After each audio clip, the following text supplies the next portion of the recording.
Good evening, Patriots. Bombshell news out there today.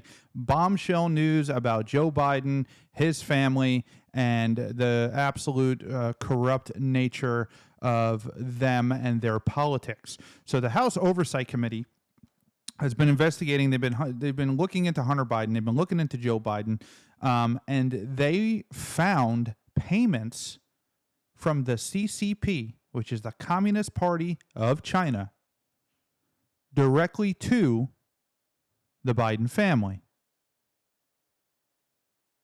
Yes, you heard that correctly. The House Oversight Committee has found over $1 million in payments from the CCP to the Biden family. Now, this is obviously one of the most alarming scandals in history, although in modern day politics, there's nothing but scandals and nobody cares about them anymore. However, this toes the line of treason, depending on what those payments were for. If those payments are to influence the federal government to benefit China, that's treason, which is punishable by death. Now, we don't know the intent of the payments yet. We just know that they are there, and they have found them. They have found the transactions. So let's hear what her goddess, Karine Jean-Pierre, had to say about this when asked. Thank you, Karine. House Oversight says they've got bank records showing a Chinese energy company paying 3 Biden family members through a third party. What were they paid for? Look, I'm just not going to respond to that from here. Oh, of course. We're just not going to respond to that. Look, we have heard from House Republicans for years and years and years how the inaccuracies and lies when it comes to this issue. And I don't even know where to begin to even answer that question, because again, it's been lies and lies and inaccuracy for the past couple years, and I'm just not going to get into it from here. Okay. So let me get this straight. I want to understand this, and I want you guys to understand what I just heard, because I don't necessarily fully comprehend what the hell she's talking about. So because you're saying there have been accusations against the Biden family for years and years and years, and they've all been lies. Clearly, yeah, 100%. They've all been lies in your psychedelic mind. They're all have been lies. But since you feel they were all previous lies, you will not entertain any evidence put forth. Because you think the past was lies, you're not going to currently address actual evidence of $1 million in payments from the Chinese government. Riddle me that. That makes about as much sense as a soup sandwich. Okay. She told Putin at their meeting, change is coming that hasn't happened in 100 years, and we are driving this change together. What do you think that means? You would have to ask them. Okay. President Biden said, to lower inflation, we should trust the Fed. Now the Fed is saying that rate hikes won't be enough to quell inflation. Why does he still trust the Fed? They're an independent agency. The president has always said that. He wants them to be independent. He wants to make sure they have the space to make these monetary decisions. So that's true about the Federal Reserve. It's a private bank, but that's off topic. Now, he should have continued to grill her about these payments and say, when will you have an answer on this? The American people need to know. But for whatever reason, he backed down and moved on to the next agenda, whatever he had. So let's take a look at the document that I have acquired from the House Oversight Committee outlining the actual payments to China. Where'd these payments come from, Joe? It's a question you should ask China. Thank you, Donald. All right, so this is from 2017. This is what they found. They found the beneficiary account name, just Biden, in quotes, $5,000. Another beneficiary account name, Biden, in quotes, $25,000. Haley Biden, $25,000. Another Biden, another Biden, another Biden. So it equals about $1,065,000 in payments from a foreign government to the presidential candidate, to their family, to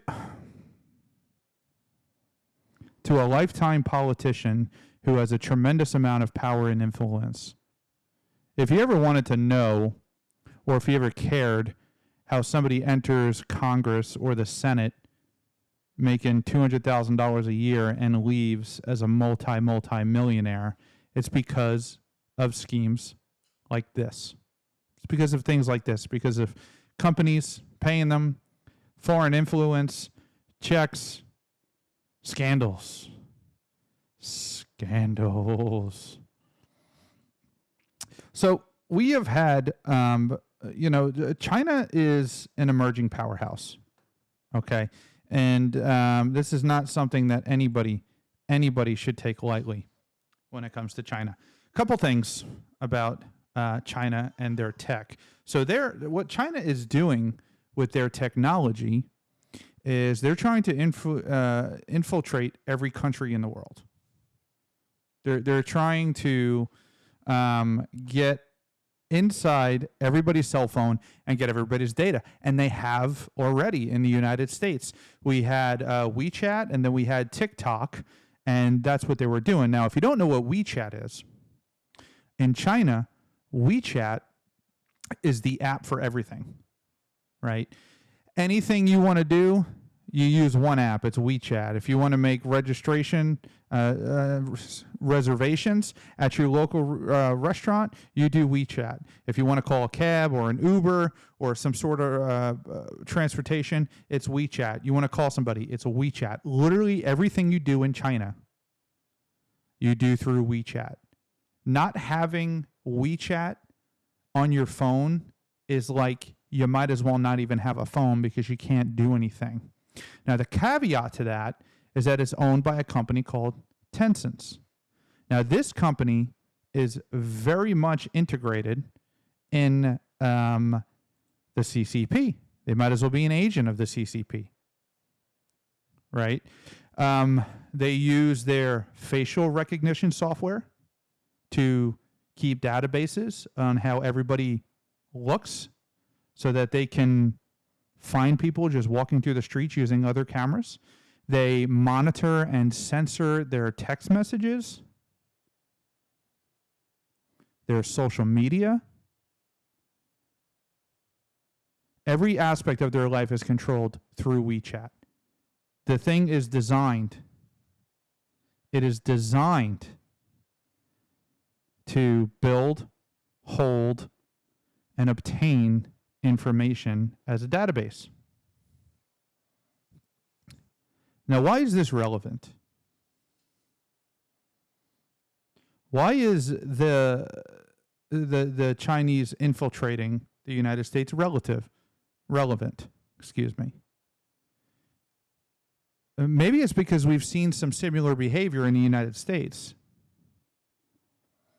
You know, we've seen the federal government infiltrate social media sites to take down content that didn't favor them or Hunter Biden's laptop. We've seen the federal government record, track, and have robots troll every text message, every voicemail, all your contact information. We've seen big tech grow bigger and bigger and bigger with more control and more cooperation with the federal government.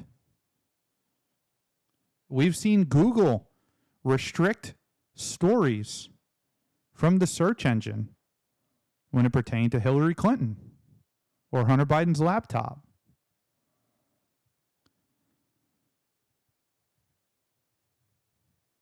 The WeChat became such a problem, and TikTok became such a problem, that during Donald Trump's first term, he signed an executive order that he was going to eliminate them because they were an absolute threat to American democracy. That's what a president should be doing. And he shouldn't be accepting payments from a foreign country for the 1,000th time. I don't know why I feel I have to say that every 3 seconds, but it's mind-blowing that this is not the greatest story of the year. But Donald Trump is on the front page of every news for a popcorn fart headline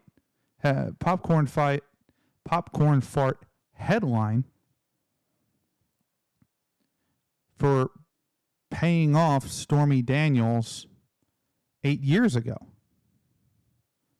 And of course, now we know Alvin Bragg was caught withholding 600 pages of evidence, and that the grand jury hearings were canceled for the week, and that case, it appears, is going nowhere. But what's going to happen to Joe Biden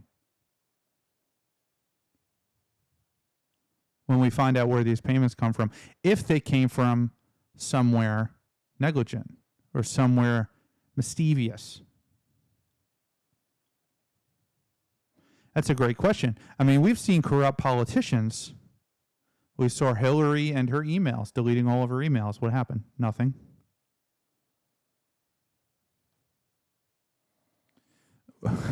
We've seen so much corruption, it's become normal to us. It no longer shocks us as American citizens. It no longer distracts us from our everyday life. It's expected. We expect scandals from every presidency, and no matter how shocking they are, we don't fight them the way that we used to. We've become so numb to the political system that we're lethargic and we let them do anything they want to do.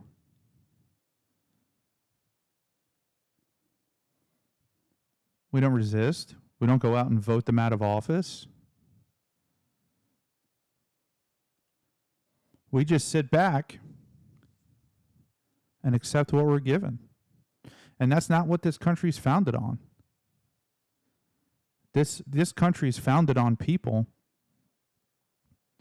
who love and hold their family and their freedom and their God above all else.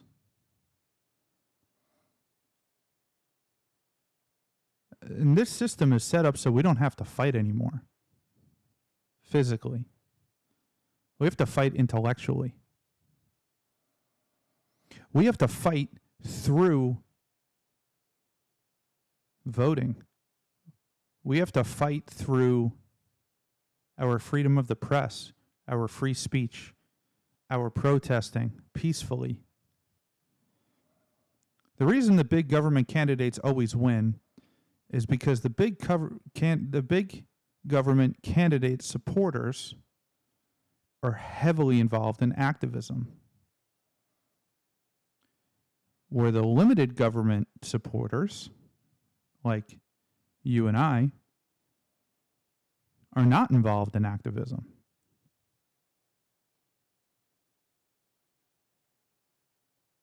We go to work every day. We watch the news. We complain about it on social media.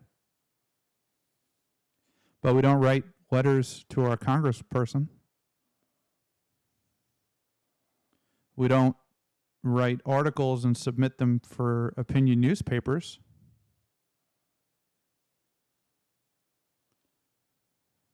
We don't hit the streets and go door to door and campaign for votes for limited government.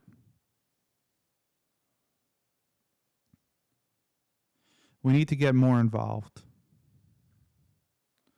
And we need to push these people and these corrupt politicians out of office. Every last one of them has to go.